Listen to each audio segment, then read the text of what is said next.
Potential causes of the issue include faulty wiring in the underwater lighting, where water damage or corrosion could have compromised the insulation of the wiring, causing it to make contact with the pool water and result in a ground fault. Defective underwater lighting fixtures can also be a cause, where the fixtures themselves may have internal faults that are causing leakage currents to ground. Improper installation may be a culprit. The underwater lighting may not have been installed correctly, resulting in exposed wires or other hazards that could lead to a short circuit.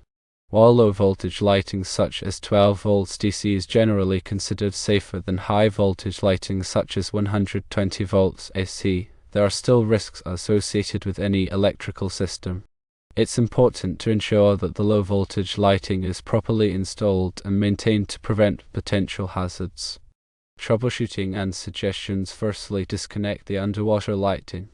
Detach the lighting from the electrical circuit to isolate the potential source of the fault. Secondly, test the wiring separately. With the lighting disconnected, use a multimeter to measure the resistance between each wire and ground. Readings of less than 5 ohms indicate a ground fault. Thirdly, inspect the underwater lighting fixtures. Check for any damage, cracks, or exposed wires that could be causing the ground fault. Fourthly, consider replacing the underwater lighting. If the fixtures or wiring are damaged or compromised, it is advisable to replace them rather than attempt repairs. Fifthly, consult a licensed electrician. If you are not familiar with electrical work or feel uncomfortable troubleshooting the issue, it is recommended to contact a qualified electrician for assistance. Additional safety measures include installing a GFCI, which is a ground fault circuit interrupter. A GFCI can help to prevent electric shock by cutting off power to a circuit if it detects a ground fault. Use weatherproof enclosures and fittings to protect all electrical connections from moisture to minimize the risk of water damage. Carefully read and follow the manufacturer's instructions for installing and maintaining the underwater lighting system. In accordance with the 2008 National Electrical Code, specific requirements apply to underwater lighting to ensure safety. Article 680 covers swimming pools, fountains, and similar installations, and it's essential to adhere to these regulations. Section 680.23.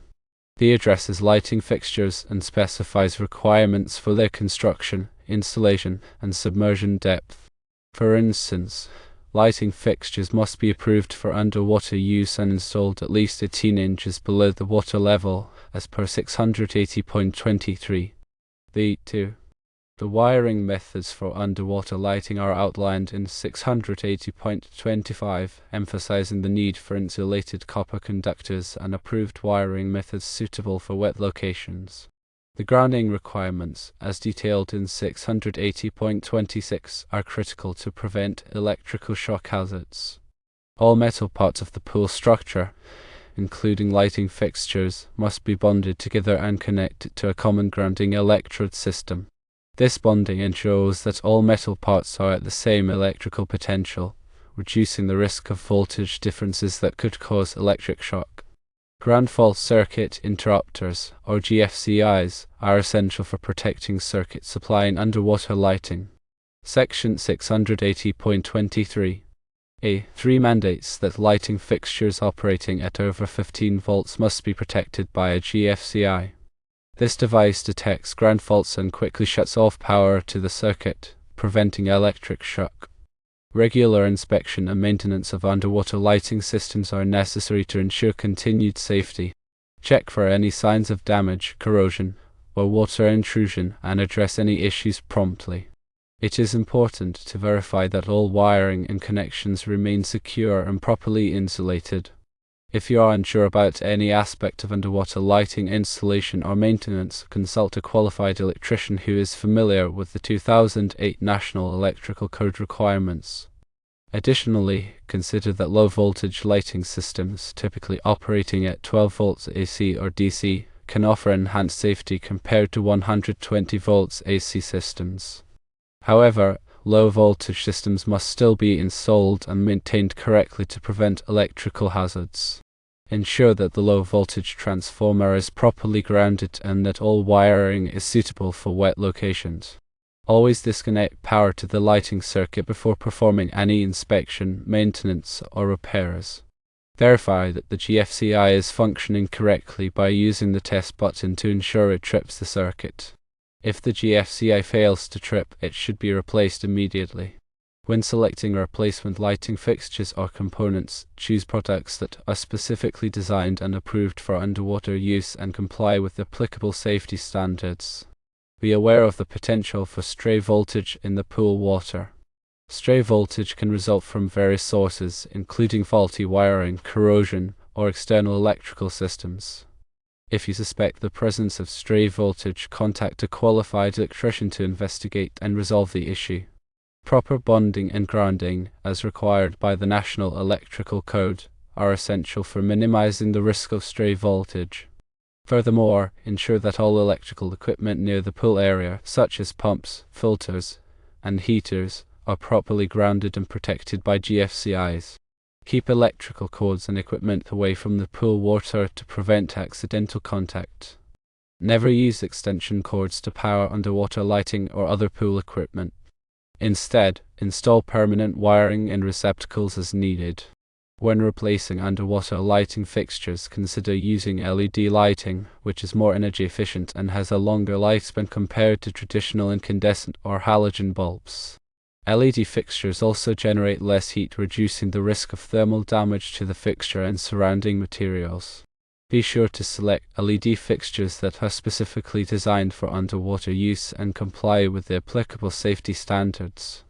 In addition to the electrical safety aspects, consider the aesthetic and functional aspects of underwater lighting. Choose lighting fixtures that provide adequate illumination for the pool area while also creating a visually appealing ambience. Experiment with different colors and lighting effects to enhance the overall pool experience. However, avoid using overly bright lighting that could cause glare or discomfort. Consider using dimmable lighting controls to adjust the brightness level as needed. When installing or maintaining underwater lighting, always follow the manufacturer's instructions and recommendations. Failure to do so could result in unsafe conditions or damage to the equipment. If you have any questions or concerns about underwater lighting, consult a qualified electrician who can provide expert advice and assistance. Remember that electrical safety is paramount, especially in wet environments such as swimming pools. By following the applicable codes, standards, and best practices, you can ensure that your underwater lighting system is safe, reliable, and enjoyable for everyone.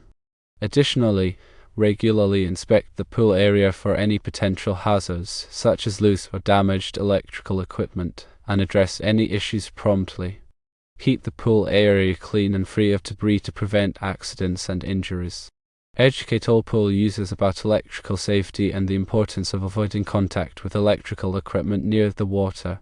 By taking these precautions, you can create a safe and enjoyable swimming pool environment for yourself, your family, and your friends.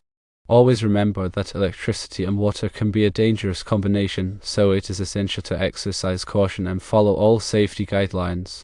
If you are ever in doubt about any aspect of underwater lighting or electrical safety, consult a qualified electrician for assistance.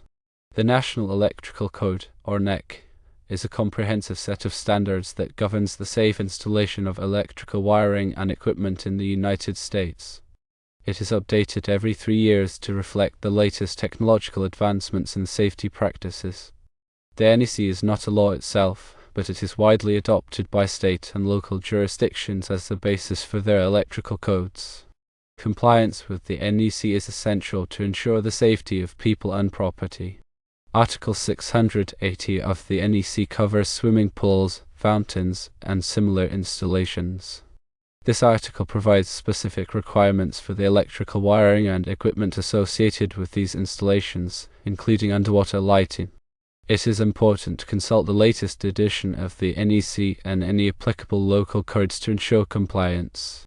The NEC addresses various aspects of underwater lighting, including the type of wiring and equipment that is permitted, the depth at which lighting fixtures must be installed, the grounding and bonding requirements, and the use of ground fault circuit interrupters. It is essential to follow these requirements carefully to prevent electrical shock hazards. The NEC also specifies the requirements for the location and protection of electrical equipment near swimming pools. For example, receptacles must be located at least 10 feet away from the inside walls of the pool, unless they are GFCI protected, and located closer than 10 feet but not less than 6 feet. Electrical panels and other equipment must be located in a dry location and protected from physical damage. The NEC also addresses the requirements for equipotential bonding of all metal parts associated with the pool. Equipotential bonding is the process of connecting all metal parts together to create a common electrical potential. This helps to prevent voltage differences that could cause electric shock. The NEC specifies the size and type of bonding conductors that must be used, as well as the points at which the bonding connections must be made. In addition to the NEC, there may be other applicable standards and regulations that govern the installation and maintenance of underwater lighting. For example, the National Sanitation Foundation, or NSF, has standards for swimming pool equipment, including lighting fixtures. It is important to consult these standards to ensure that the equipment is safe and suitable for its intended use. Furthermore, local jurisdictions may have their own requirements for underwater lighting, such as permitting and inspection requirements.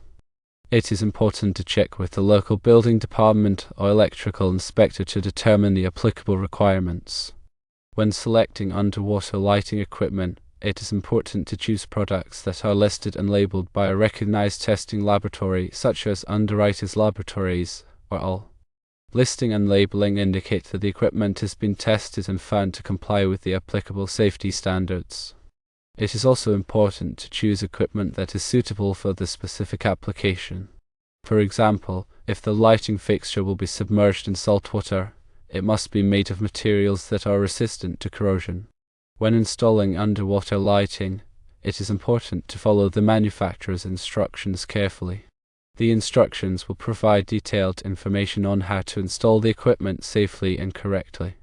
It is also important to use the correct tools and materials for the job.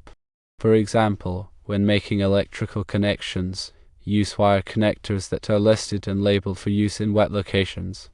After the underwater lighting is installed, it is important to inspect it regularly to ensure that it is working properly and that there are no signs of damage.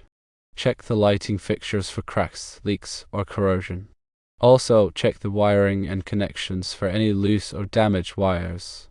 If any problems are found, they should be corrected immediately. It is also important to test the GFCI regularly to ensure that it is functioning properly.